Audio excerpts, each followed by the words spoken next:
Why would a father spend New Year's Eve alone, shunned by his own family, and then become the headline across the city the moment midnight strikes? How does a quiet, grieving man turn the tables on those who erased him, delivering a public, lawful reckoning that no one saw coming? The answer is written in the stunned voice of my son, who always thought he knew exactly what I'd do with my life's work. The fireworks outside my downtown apartment window painted the night sky in brilliant colors, but I watched them through the television screen instead. Channel 7's New Year's Eve special showed crowds of families celebrating together, their faces glowing with joy and champagne bubbles. I sat in my worn leather armchair, the same one Janice used to curl up in while reading her mystery novels, holding a cup of lukewarm tea that had gone bitter an hour ago. The silence in my modest one-bedroom apartment felt heavier than usual. No laughter echoing from the kitchen, no clinking glasses, no countdown chants. Just me, Dr. Harold Granger, though everyone called me Hal, spending the last night of the year exactly as my son Ethan had suggested, reflecting on my life. 3 days earlier, I had made the mistake of calling him about New Year's Eve plans. The conversation still replayed in my mind like a broken record. "Dad, look," Ethan had said, his voice carrying that familiar tone of barely contained irritation. "Melissa and I are hosting this year, and honestly, you'll just make everyone uncomfortable." I had been standing in my small kitchen, phone pressed to my ear, watching the steam rise from my morning coffee. "Uncomfortable? Ethan, I'm your father." "That's exactly the problem." His laugh was sharp, cutting. You sit there and judge everything. The way you look at Melissa when she talks about her business plans, the way you never contribute to conversations about anything modern. Everyone notices." In the background, I could hear Melissa's voice chiming in. "Tell him he can use the time to think about what he wants to do with all that money he's hoarding. Maybe he'll finally realize he should help his own family instead of being so cheap and boring." Ethan had cleared his throat. "Look, Dad, maybe it's better if you just, have a quiet night in. Reflect on your life choices. We'll catch up after the holidays." The line went silent before I could respond. 2 days later, I ran into them at the Riverside supermarket parking lot. I had been loading groceries into my modest Honda Civic when I spotted Ethan's gleaming BMW pulling into a space across the lot. He emerged wearing an expensive wool coat I didn't recognize, followed by Melissa in designer boots that probably cost more than my monthly grocery budget. "Hal!" Melissa called out, her voice artificially bright.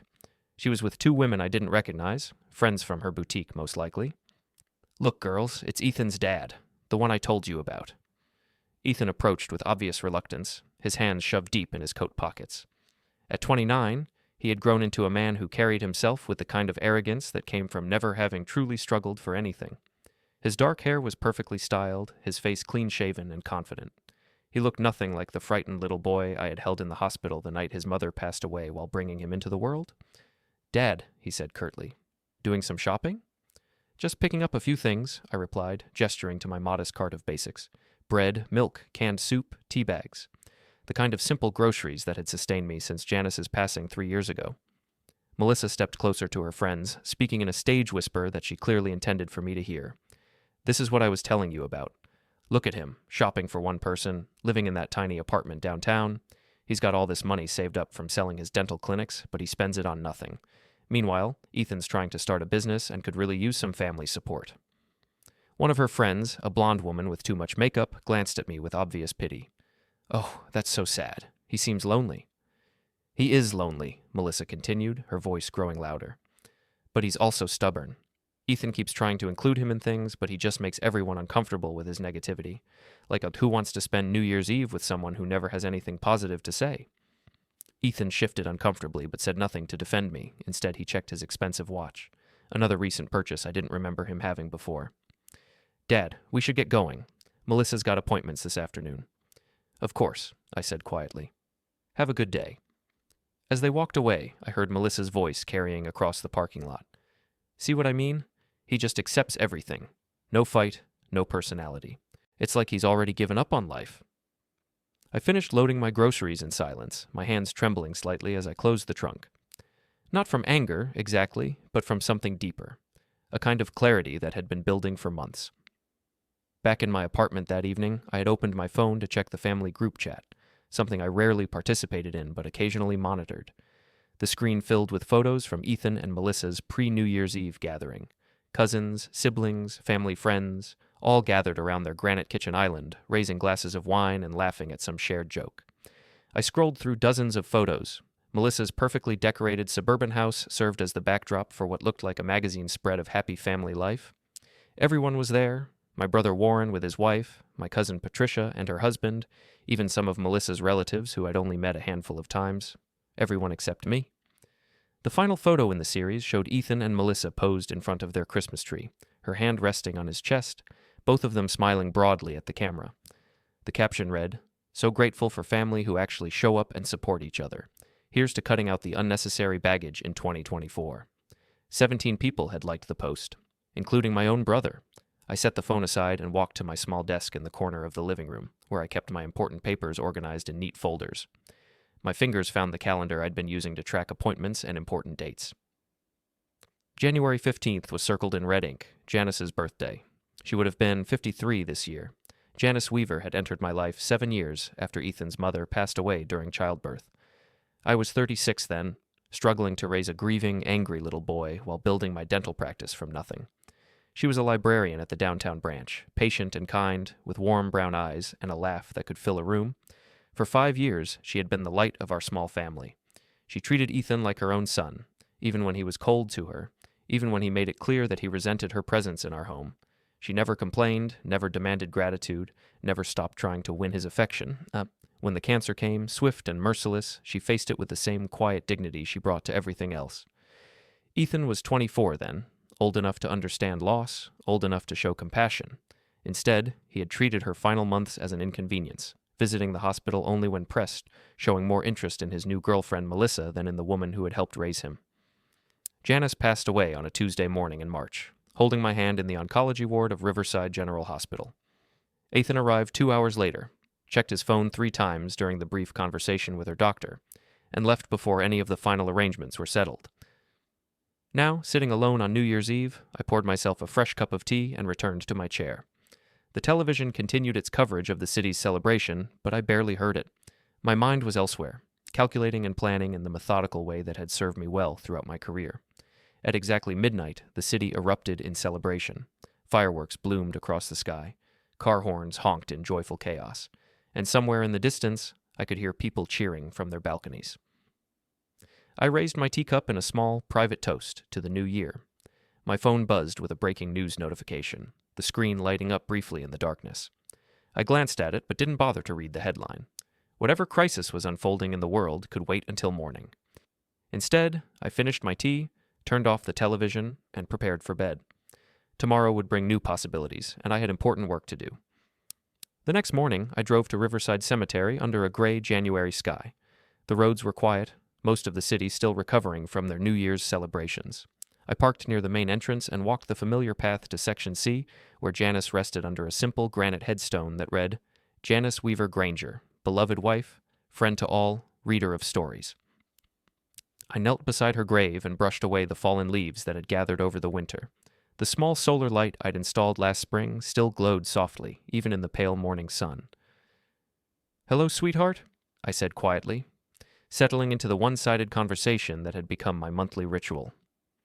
"I hope you had a peaceful New Year's Eve. Mine was educational." The cemetery stretched out around us, peaceful and still. In the distance, I could see other visitors tending to their own memories, their own losses. Grief was a universal language here, spoken in flowers and whispered words and the simple act of showing up. "Ethan's doing well," I continued, though the words felt hollow. "He and Melissa are planning big things for this year. You'd probably find it amusing how confident they are about their future." I thought about the last real conversation I'd had with Janice, 3 days before she passed. She had been weak but lucid, her hand light as paper in mine. "Promise me something, Hal," she had whispered, her voice barely audible above the hum of hospital machines. "Don't let bitterness consume you. Ethan's young and scared and doesn't know how to process loss. Give him time." I had promised, of course. I had given him time, 3 years of it. Time to mature, time to develop empathy, time to recognize the sacrifices others had made for him. Instead, he had grown more entitled, more dismissive, more convinced that the world owed him something simply because he existed. The drive from the cemetery took me past my old dental clinic on Maple Street. The building looked different now under its new ownership: fresh paint, updated signage, a modern glass facade where my simple wooden door used to hang. For 32 years, I had built my practice there from nothing, treating 3 generations of families, providing gentle care to children who feared the dentist and elderly patients who needed extra patience. I had started with a single chair in a rented room, working 18-hour days and sleeping in my car between appointments to save money on gas. Slowly, carefully, I had expanded, first to 2 chairs, then 4, then eventually 3 separate locations across the city. Nothing flashy or corporate, just honest dental care provided by someone who understood that a person's mouth often told the story of their life. When Janice became seriously ill, I had sold 2 of the clinics to pay for experimental treatments not covered by insurance. After she was gone, I sold the 3rd, unable to bear the daily reminders of the life we had been building together. The sales had left me with more money than I knew what to do with, enough to live comfortably for the rest of my life, enough to help family members who might need it, enough to make a difference in the world if I chose to. Ethan had assumed, naturally, that this money would eventually flow to him. He had never asked directly, but his expectations were clear in every conversation, every casual mention of his business plans, every complaint about how expensive everything had become for young people trying to get started in life. The problem was, Ethan had never shown any aptitude for business or for much of anything else. He had drifted through college with mediocre grades, worked a series of entry-level jobs that he quit whenever the work became challenging, and married Melissa partly because she managed a boutique and seemed to understand money better than he did. His latest scheme involved something vague about lifestyle consulting and social media influence, concepts that he explained with great enthusiasm but no concrete details. When pressed for specifics, he became defensive, insisting that older people like me wouldn't understand modern business models. Melissa was worse. At 28, she had perfected the art of spending money she didn't have while maintaining the appearance of success. Her boutique job provided a modest income, but her lifestyle suggested something far more substantial. Designer clothes, expensive dinners, frequent weekend trips to nearby cities, all funded by credit cards and the expectation that Ethan's inheritance would eventually cover the debt. She treated me with the kind of condescending politeness usually reserved for elderly relatives in nursing homes.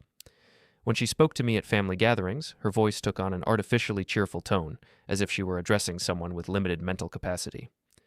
"How are you doing, Hal?" she would ask, drawing out the words. "Are you taking care of yourself? Eating enough vegetables? Getting enough social interaction?" The irony was lost on her that these conversations usually represented my primary social interaction for the week. I pulled into the parking lot of Riverside General Hospital and sat in my car for several minutes, gathering my thoughts. The building loomed before me, all glass and steel and modern efficiency. Somewhere inside, the oncology department continued its daily battle against the disease that had taken Janice from me. Dr. Priya Ravel had been Janice's primary oncologist during those final months. A brilliant woman in her mid-40s, she had treated my wife with a combination of clinical expertise and genuine compassion that I would never forget.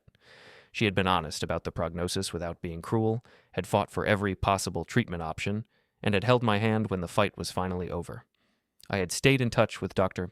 Ravel over the years, making small donations to the hospital's cancer research fund and occasionally attending fundraising events. She always greeted me warmly, asked about my health, and shared updates about new treatments and technologies that might help future patients avoid Janice's fate.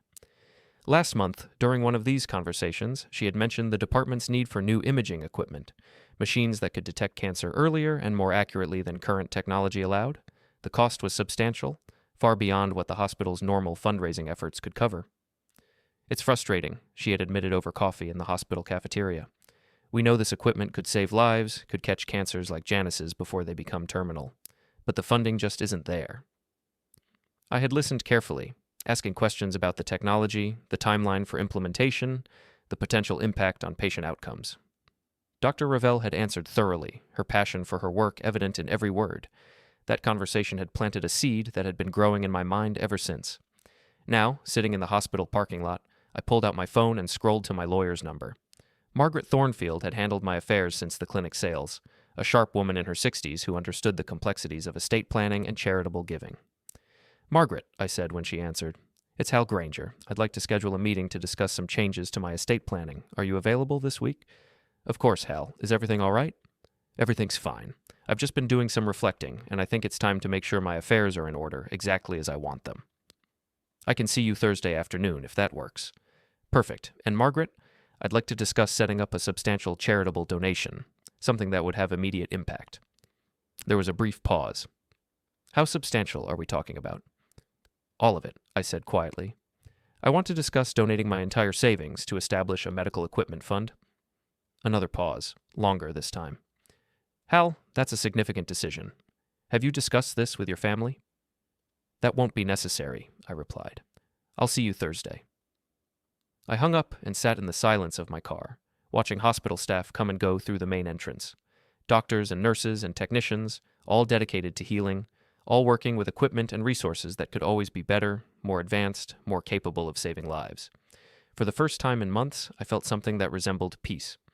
Thursday afternoon found me sitting across from my old friend Alan McShane in the hospital's small coffee shop. At 71, Alan had been the hospital's administrator for nearly 4 decades, and we had known each other since the early days of my dental practice.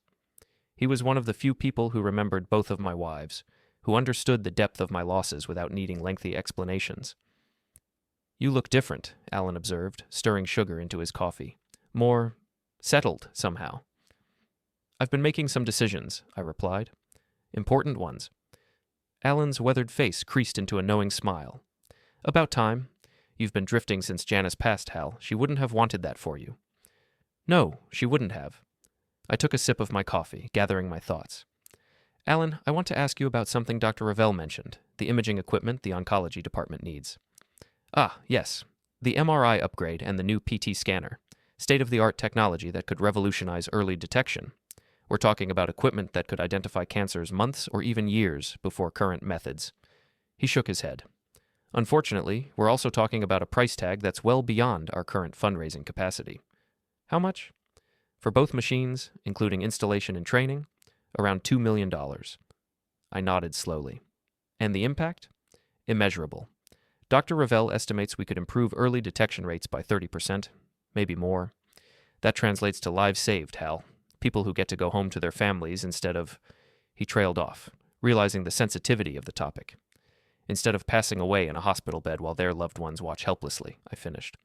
It's all right, Alan. I've come to terms with what happened to Janice. Have you? Because from where I'm sitting, it looks like you've been punishing yourself for 3 years. Living in that tiny apartment, avoiding your family, acting like you don't deserve happiness. My family has made it clear that I'm not welcome, I said quietly. And maybe they're right. Maybe I am difficult to be around. Alan's expression hardened. That's nonsense. You're one of the kindest, most generous men I know. If your family can't see that, it's their loss. Generous, I repeated, testing the word. Funny how generosity can mean very different things depending on who benefits from it. Before Alan could respond, my phone rang. Ethan's name appeared on the screen, and I considered letting it go to voicemail. But curiosity got the better of me. Dad? Ethan's voice was sharp with irritation. I need to talk to you about something important. I'm listening. Not over the phone. Can you meet me somewhere? This is about your future and mine. My future? Just, look, there's a coffee shop on 5th Street. Brewster's.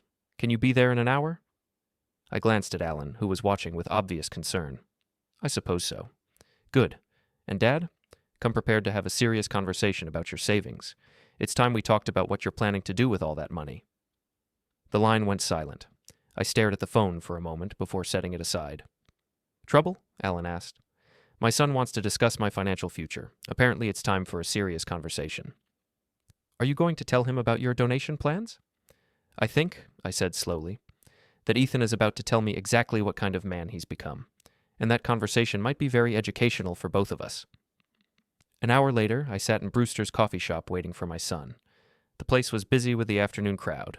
Students with laptops, business people grabbing quick meetings, elderly couples sharing pastries.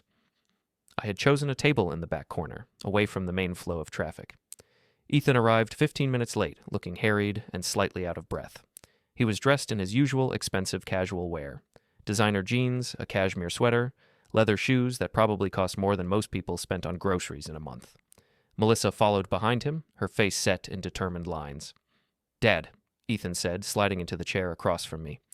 Thanks for coming. Melissa, I nodded to my daughter-in-law. I didn't realize you'd be joining us. This affects both of us, she replied, settling into her chair with the air of someone preparing for battle.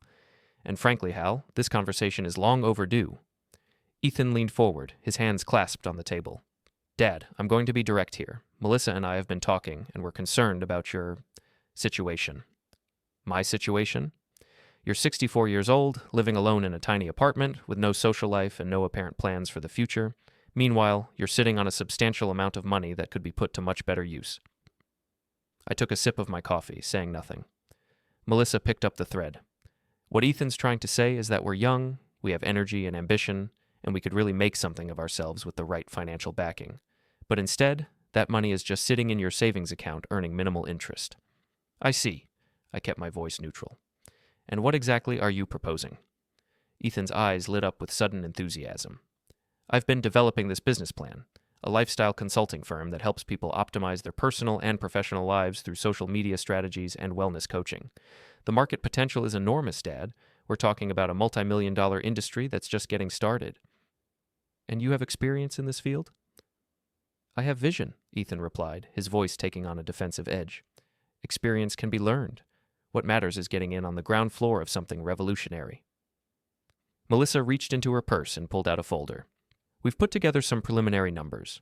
With an initial investment of, say, $800,000, we could launch the business properly.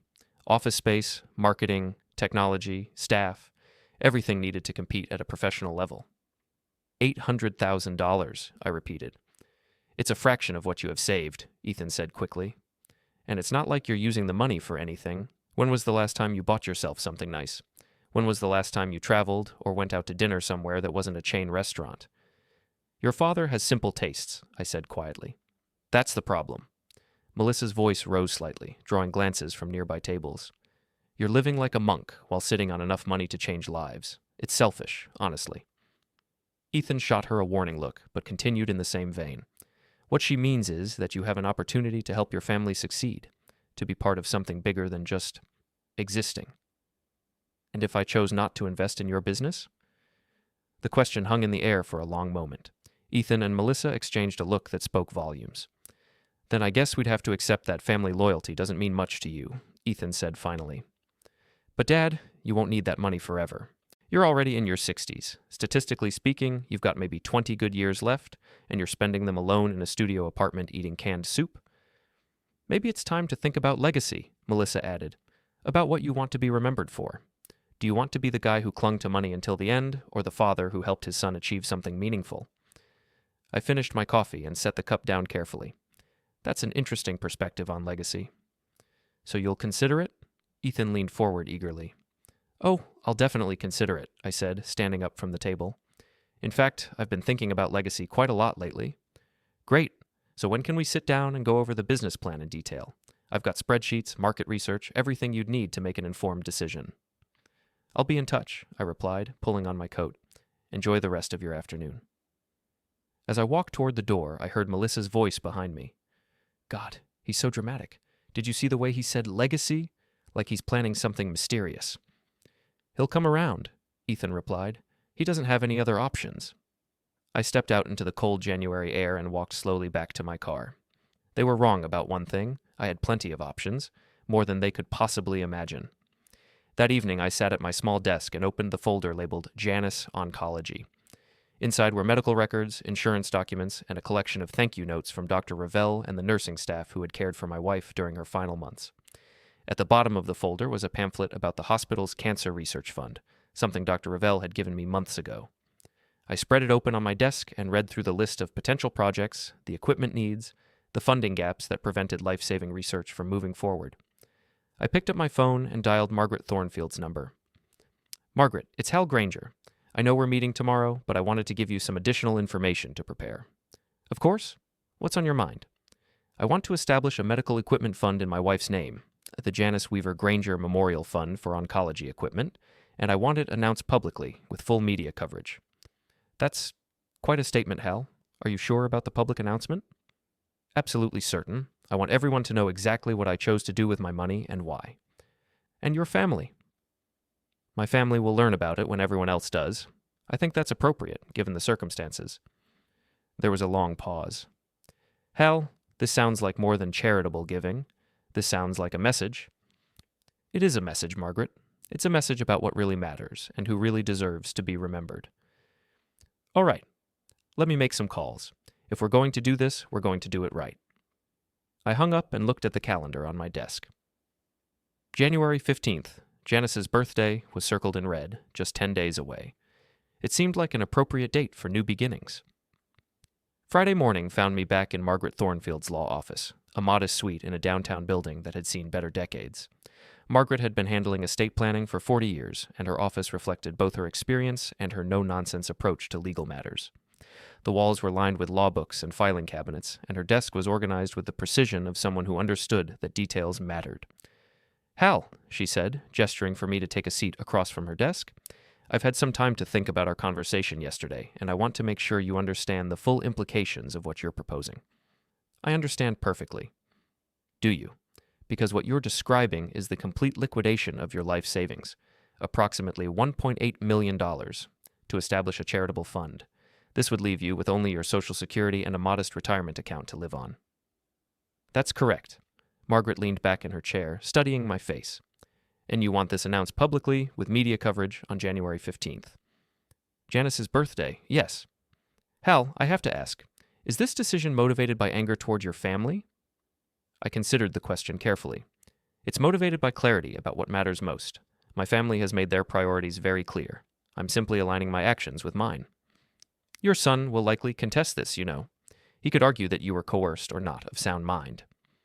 "Let him try. I'm 64 years old, in excellent health, and I've been planning this for weeks. I can provide medical records, witness statements, whatever documentation is needed to prove my mental competency." Margaret nodded slowly. "All right, let's go through this step by step." For the next 2 hours, we worked through the legal framework for the donation.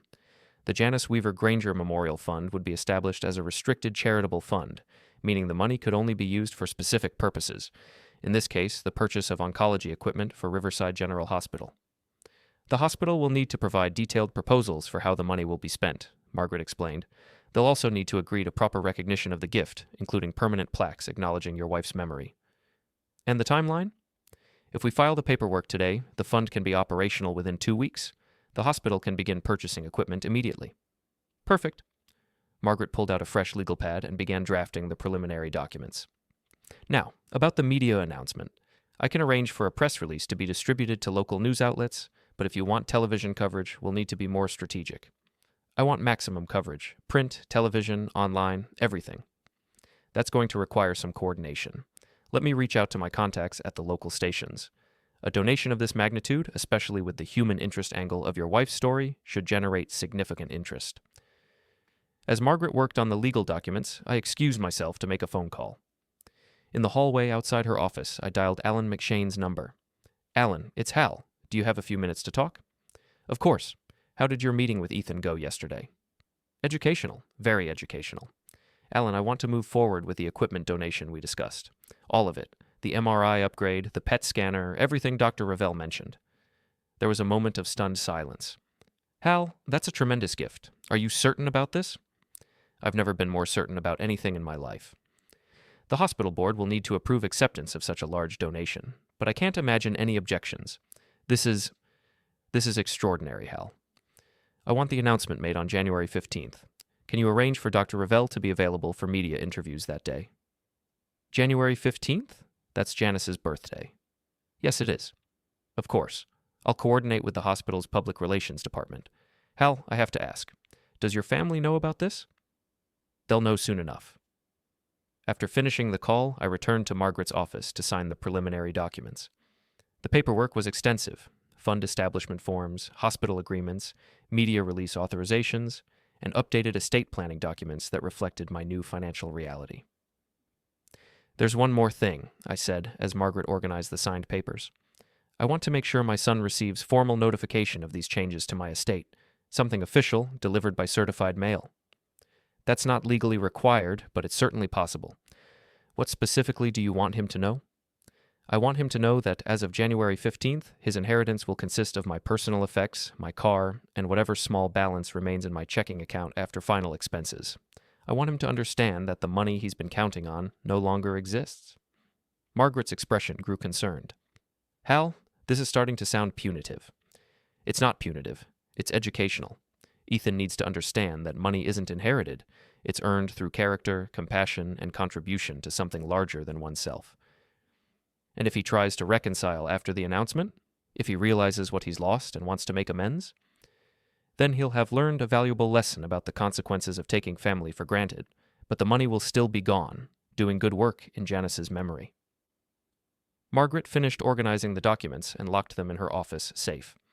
I'll have everything finalized by Monday. The hospital paperwork will take a few more days, but we can coordinate the timeline to ensure everything is ready for the 15th. Thank you, Margaret. I know this is unusual. Unusual, yes, but not necessarily wrong. I've seen too many families destroyed by money, too many children who never learned to value anything because everything was handed to them. She stood up and extended her hand. Your wife would be proud of what you're doing. That afternoon, I drove to the downtown public library where Janice had worked for 15 years before we married. The building was a beautiful example of early 20th century architecture, all red brick and tall windows, with reading rooms that felt like sanctuaries from the outside world. I settled into a corner table in the reference section and opened my laptop, a recent purchase that I was still learning to navigate effectively. For the next several hours, I researched charitable giving strategies, media relations, and public announcement protocols. I also spent time reading about the specific medical equipment that my donation would fund. The MRI upgrade would provide higher resolution imaging, allowing doctors to detect tumors when they were still small enough to be treated successfully. The PET scanner would help identify cancer spread with unprecedented accuracy, enabling more targeted treatment plans. Most importantly, I learned that this equipment could have detected Janice's cancer months earlier than the older machines had managed. The knowledge was both painful and motivating. I couldn't save my wife, but I could help save others. As the afternoon wore on, I found myself thinking about legacy in ways I never had before. Ethan had spoken about legacy in terms of family advancement, about using money to build something for future generations. But sitting in the library where Janice had spent so much of her working life, surrounded by books and knowledge that would outlast all of us, I understood legacy differently. Legacy wasn't about passing wealth to children who hadn't earned it. Legacy was about making the world better than you found it, about ensuring that your time on Earth had meaning beyond your own comfort and security. My phone buzzed with a text message from Ethan. Dad, have you thought any more about our conversation yesterday? Melissa and I are excited to move forward with the business plan. When can we sit down and go over the details? I stared at the message for a long moment before typing back. I've given your proposal a great deal of thought. You'll have your answer very soon. Great. How about this weekend? January 15th, I replied. Everything will be clear on January 15th. That's 2 weeks away. Can't we talk sooner? All good things come to those who wait. I turned off my phone and returned to my research. There was still much to prepare, and I wanted everything to be perfect. That evening, I sat in my apartment with a cup of tea and a yellow legal pad, drafting the speech I would give during the media announcement. The words needed to be precise, heartfelt, and absolutely clear about my motivations. Ladies and gentlemen, I wrote, today I am honored to announce the establishment of the Janice Weaver Granger Memorial Fund for Oncology Equipment at Riverside General Hospital. This fund, endowed with a donation of $1.8 million, will provide state-of-the-art diagnostic equipment that will save lives for generations to come. I paused, considering how to address the personal aspects of the donation without sounding bitter or vindictive. My late wife, Janice, faced her battle with cancer with extraordinary courage and grace. She was cared for by the dedicated professionals in Riverside's oncology department, who gave her every possible chance at survival. While we ultimately lost that battle, this equipment will help ensure that other families have better outcomes than we did. The next paragraph was the most important and the most difficult to write. Some may wonder why I chose to donate my entire life savings to this cause. The answer is simple, because this is what love looks like when it's put into action. Love for my wife's memory, love for future patients who deserve the best possible care, and love for a community that values healing over personal gain. I set down my pen and read through what I had written. It was honest without being cruel, clear without being defensive. Most importantly, it focused on Janice and the positive impact of the donation rather than on my family's shortcomings. There would be time for Ethan and Melissa to draw their own conclusions about what the announcement meant for them. I didn't need to spell out their failures. The facts would speak for themselves. I folded the speech and placed it in the folder with my other important documents. In 10 days, everything would change. And for the first time in 3 years, I was looking forward to the future. The second week of January passed with unusual quiet. I went through my normal routines, grocery shopping, reading, taking long walks through downtown, while knowing that everything was about to change fundamentally. There was something peaceful about this knowledge, like the calm before a storm that you've been expecting for months. On Wednesday morning, I received a call from Tyrese Carter, a news anchor at Channel 7 who had been contacted by the hospital's public relations department. "Dr. Granger," he said, his voice warm and professional, "I understand you're making a significant donation to Riverside General's oncology department. We'd love to cover this story on our evening news." "I appreciate the interest, Mr. Carter. This donation is very important to me. Would you be available for a live interview on January 15th? We could do it from the hospital with Dr. Ravel and some of the staff who knew your wife." "Actually, I'd prefer to do it from your studio, if that's possible. This announcement deserves a formal setting." "Of course. How about 10:30 p.m. on the 15th? We could do a special segment during our late-night news hour." "Perfect. That gives us time to coordinate with the hospital's announcement." "Dr. Granger, if you don't mind me asking, this is a substantial donation, enough to fund major equipment purchases. What motivated you to make such a generous gift?" I paused, choosing my words carefully. "My wife passed away from a long illness 3 years ago, Mr. Carter. The staff at Riverside gave her exceptional care, but they were limited by the technology available to them. I want to make sure that future patients have access to the most advanced diagnostic equipment possible." "That's a beautiful tribute to her memory." "Yes, it is. And Mr. Carter, I'd appreciate it if you could mention that this donation represents my entire life savings. I think that detail is important for people to understand." There was a brief pause. "Your entire savings? That's quite a commitment." "It's the most important decision I've ever made." After hanging up, I spent the afternoon at the hospital, meeting with Dr. Ravel and Alan McShane to finalize the details of the equipment purchase. The conference room where we met overlooked the oncology ward, and I could see patients and families moving through the hallways below, people facing the same battle that Janice had fought. "The MRI upgrade will be installed first," Dr. Ravel explained, spreading technical specifications across the conference table. "We're looking at a 3-month timeline from order to operation. The PT scanner will follow about 6 months later." "And the impact on patient care?" "Immediate and substantial. We'll be able to detect cancers at earlier stages, track treatment progress more accurately, and develop more targeted therapy plans. Honestly, Hal, this equipment will transform our ability to save lives." Alan leaned forward, his expression serious. "There's something else, Hal. The hospital board met yesterday to formally accept your donation, and they voted unanimously to name the new diagnostic center after Janice, the Janice Weaver Granger Center for Advanced Oncology Imaging." I felt my throat tighten with emotion. She would have been honored. "She was an extraordinary woman," Dr. Ravel added quietly. "I still remember how she worried more about other patients than about herself, even during her worst days. This center will be a perfect reflection of her spirit." We spent another hour reviewing the timeline for the announcement, the media coverage, and the formal dedication ceremony that would take place once the equipment was installed. Everything was falling into place exactly as I had hoped. That evening, I received an unexpected visitor. I was reading in my armchair when someone knocked on my apartment door, not the doorbell, but an actual knock, firm and insistent. I opened the door to find Melissa standing in the hallway, looking agitated and slightly out of breath. "Hal, we need to talk." "Melissa, this is unexpected. Can I come in, please?" I stepped aside and gestured for her to enter. She looked around my modest apartment with obvious distaste, taking in the secondhand furniture, the small television, the simple decorations that reflected my practical lifestyle. "Would you like some tea?" I offered. "No, thank you. Hal, I'm going to be direct. Ethan doesn't know I'm here, but I'm worried about him. About both of you, actually." "Oh?" "He's been obsessing over this business plan, convinced that you're going to fund it. He's already started making commitments, talking to potential clients, looking at office space, even putting deposits down on equipment." She sat down on my small couch, her hands clasped tightly in her lap. "But you haven't given him a clear answer, and it's making him crazy." I told him he would have his answer on January 15th. "That's what's driving him crazy. Why January 15th? Why all the mystery? If you're going to say no, just say no. If you're going to help him, then help him. This waiting is unbearable." I settled back into my armchair, studying my daughter-in-law's face. For the first time since I'd known her, she looked genuinely vulnerable rather than calculating. "Melissa, can I ask you something?" "Sure." "Do you love my son?" The question seemed to catch her off guard. "Of course I love him. Why would you ask that?" "Because love sometimes means protecting people from their own bad decisions, and Ethan's business plan is a bad decision." Her expression hardened. "You don't even know what his plan involves." "I know it involves spending money he hasn't earned on a business he doesn't understand, in an industry where he has no experience. Everyone has to start somewhere. Yes, they do, but they start by learning skills, building experience, proving themselves capable of handling responsibility. They don't start by demanding that family members fund their fantasies. Melissa stood up abruptly. So that's it?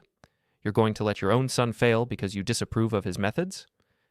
I'm going to let my son learn what it means to succeed or fail based on his own efforts. That's cold, Hal. That's really cold. Is it? Or is it the most loving thing I could do for him? She stared at me for a long moment, then shook her head. I don't understand you at all. You have all this money just sitting there, doing nothing, while your family struggles to get ahead. It doesn't make sense. On January 15th, everything will make sense. Fine. But when Ethan falls apart because you couldn't be bothered to help your own child, remember that you chose this. After she left, I sat in my armchair for a long time, thinking about her words.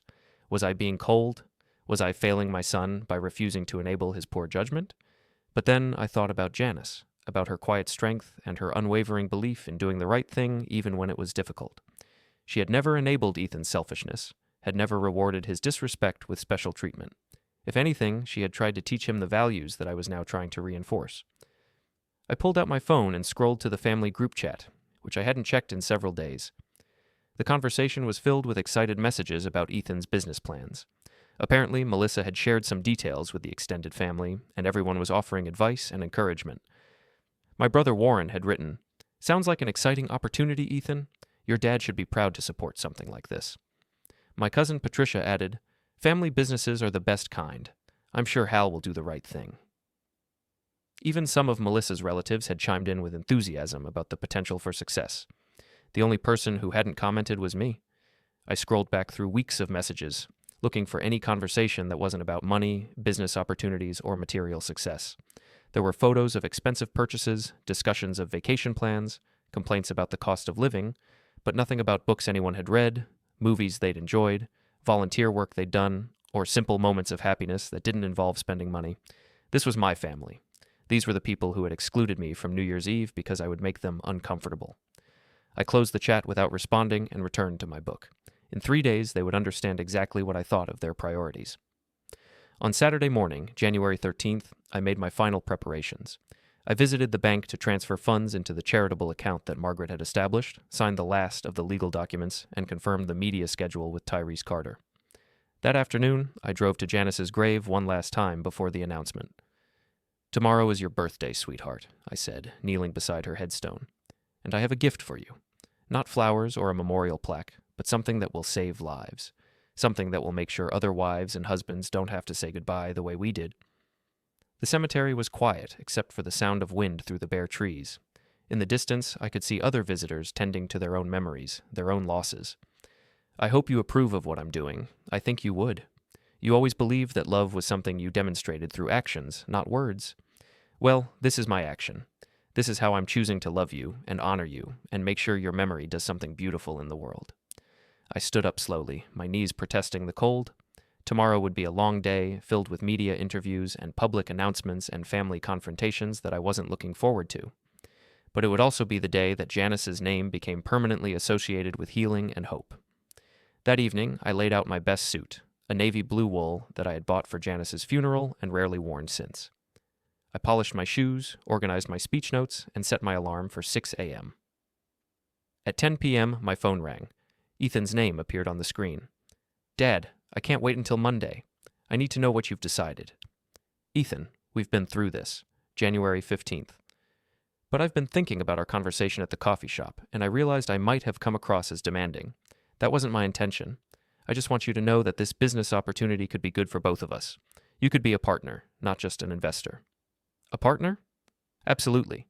You have business experience from running your clinics. You understand customer service, employee management, financial planning. We could really use your expertise."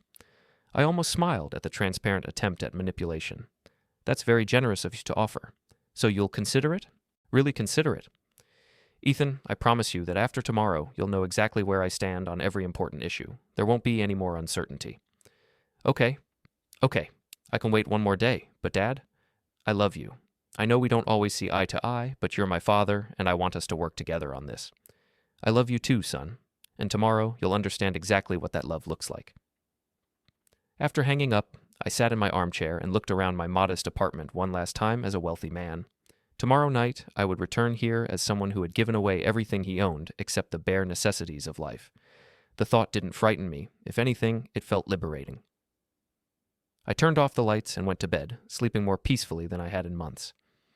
January 15th dawned clear and cold, with the kind of crisp winter light that made everything look sharp and defined. I woke before my alarm, made coffee, and spent an hour reviewing my speech notes one final time. Today was Janice's birthday, and by evening, her name would be permanently associated with life-saving medical equipment.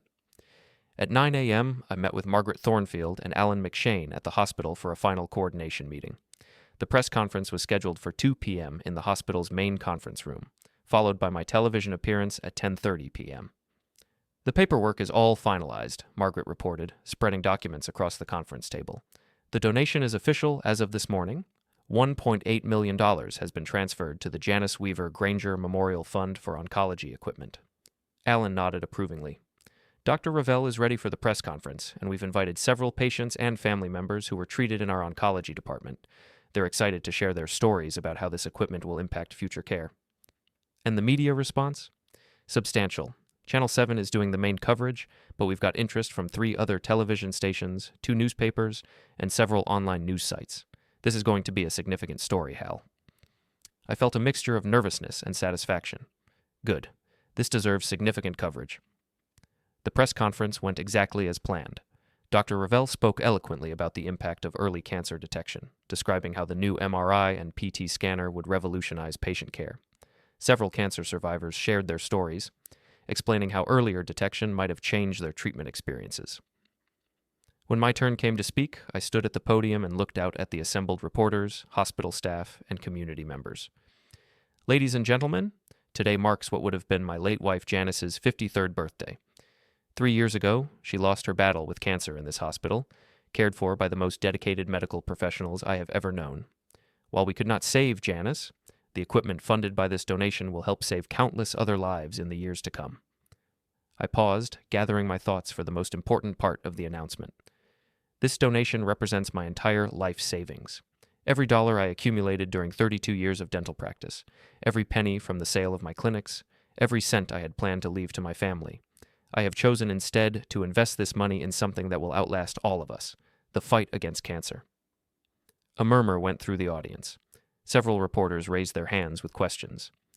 "Dr. Granger, why did you choose to donate your entire savings rather than a portion of it?" "Because half measures don't save lives. This equipment costs $1.8 million. Anything less would have been insufficient to make a real difference." "What does your family think about this decision?" "My family will learn about this donation the same way you did, through today's announcement. I wanted my actions to speak louder than any explanation I could offer." "Do you have any regrets about giving away your inheritance?"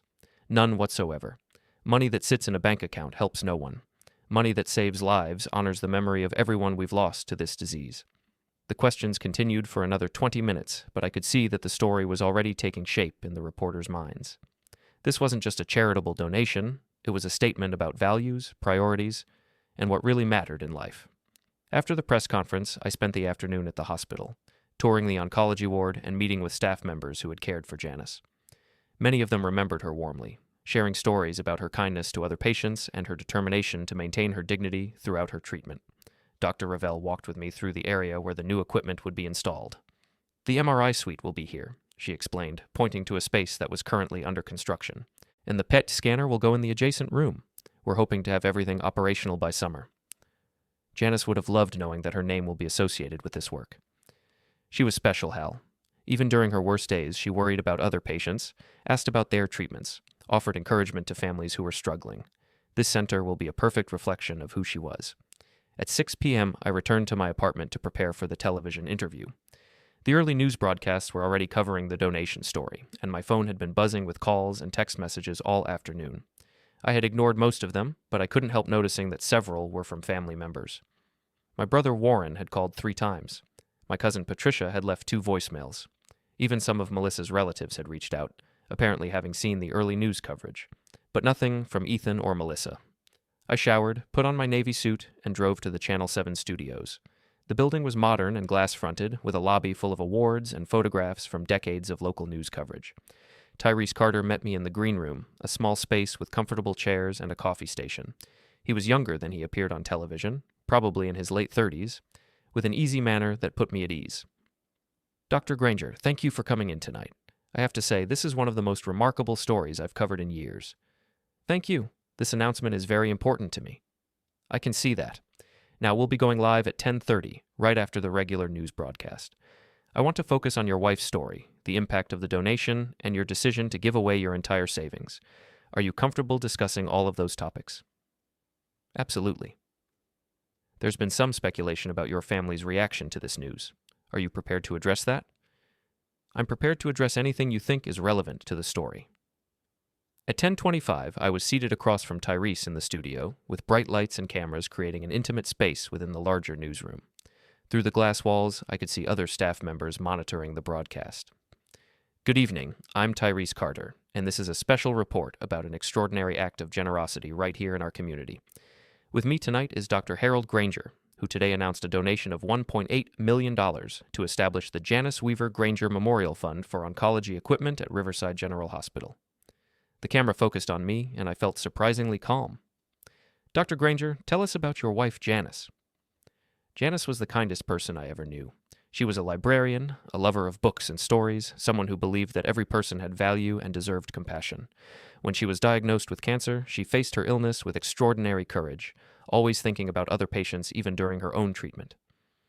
And she passed away 3 years ago? Yes.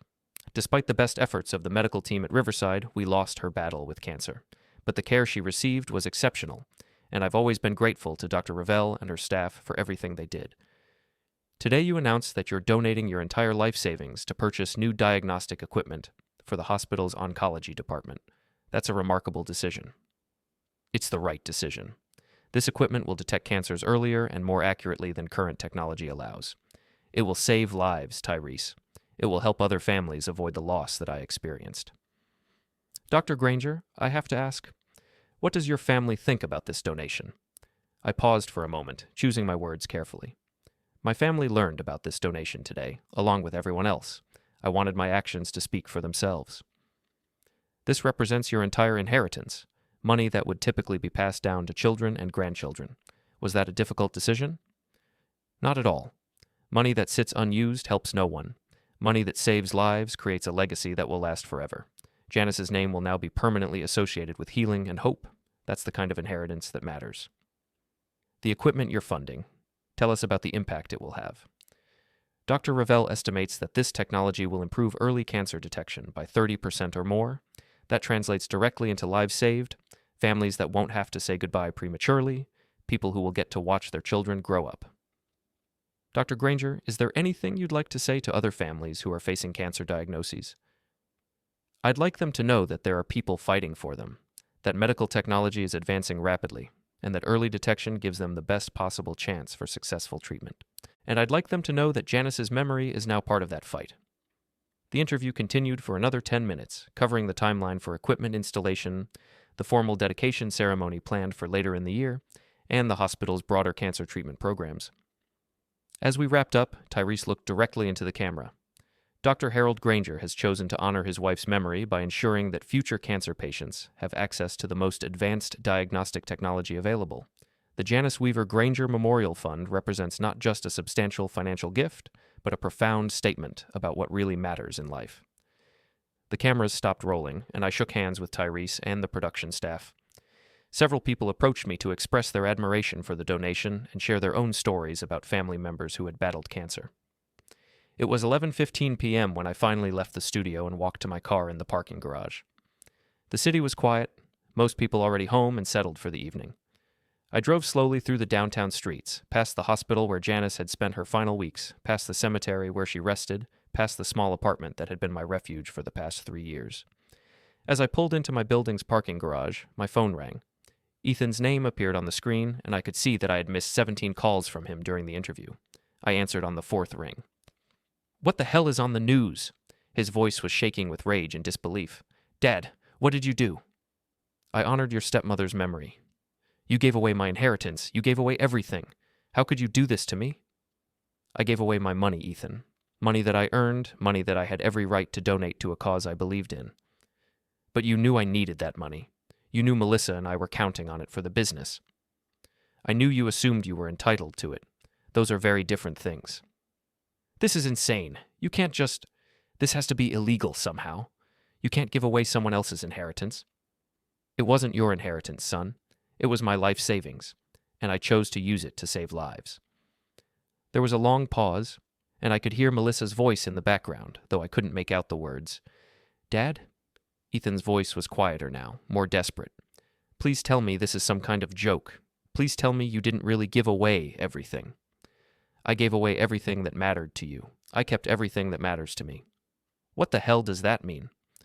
It means I still have my health, my memories of your mother and Janice, my friends who actually care about me as a person rather than as a source of funding, and the knowledge that I've done something meaningful with my life.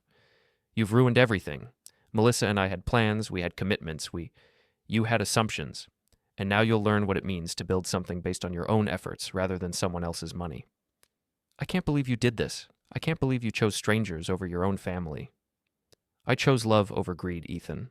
I chose Janice's memory over your sense of entitlement. And I chose to make sure that other families don't have to watch their loved ones fade away because medical technology wasn't advanced enough to help them. You're crazy. You're a bitter, crazy old man who just destroyed his own family out of spite.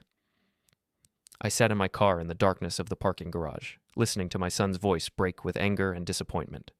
Goodbye, Ethan. I hung up the phone and turned it off.